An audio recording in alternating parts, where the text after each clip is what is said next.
Kia ora, good evening Rotorua, welcome to your Tuesday night news bulletin. Just ahead. Wet and windy weather expected for the next 10 days. Bay of Plenty Regional Council gets positive feedback for flying the Māori flag.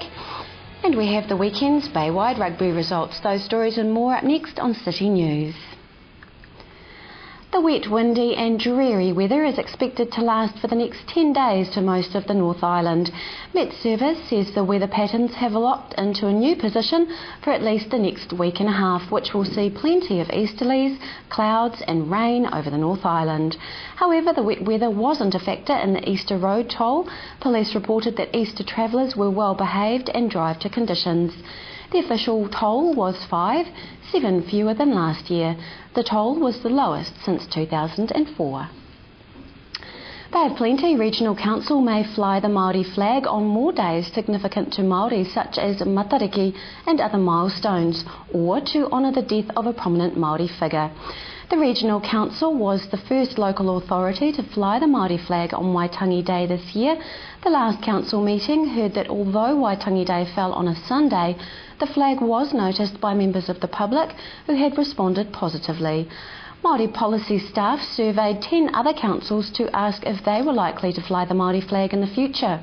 8 said they had not considered it, while 2 were seriously considering the option. Government agencies, including Parliament, the Governor's residence and the Auckland Harbour Bridge, had all supported flying both Māori flag and the New Zealand flag on Waitangi Day. Staff from the other councils commented that the Bay of Plenty Regional Council had demonstrated strong leadership in adopting the Māori flag. The flag, known as the Tino Rangatiratanga flag, was designed in 1990. Don't be surprised if you get a phone call from an independent market research company called National Research Bureau asking for your view on how the Rotorua District Council is performing. The survey is a random selection of residents across the district about services delivered to the community by the council. RDC Chief Executive Peter Gurin says the council has a commitment to actively seek public feedback on its performance. Mr Gurin says the annual survey gives residents the chance to comment on how well they think the council is doing across a wide range of services. The survey interviews are expected to be finished by the end of the month, with results available later in the year.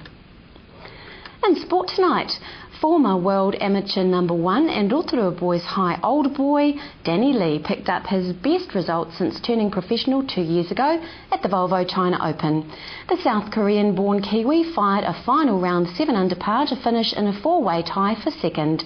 Lee stormed home for his best performance since winning the Johnny Walker Classic on the European Tour back in 2009, while still an amateur and member of Rotorua's Springfield Golf Club.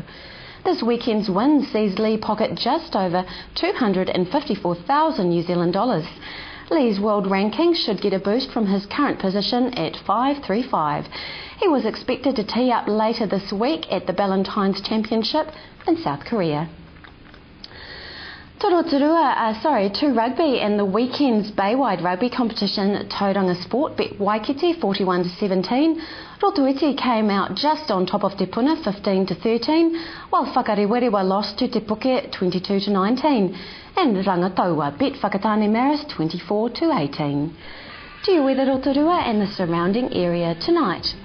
Rain easing, gusty southeasterlies, overnight a low of 13. Tomorrow, Wednesday, a few showers, gusty southeasterlies, a high of 16 and a low of 10. Long range for Thursday, outbreaks of rain, gusty southeasterlies, a high of 17 and a low of 9.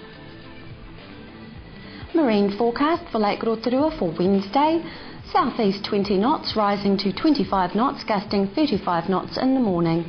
Waves rising to 1 metre, a few showers with fair visibility. Still to come tonight on City News, Dave Donaldson talks about the cycling centre, Green Party co-leader Russell Norman talks about his Dirty Rivers tour, and we hear from Graham Stark of the Salvation Army.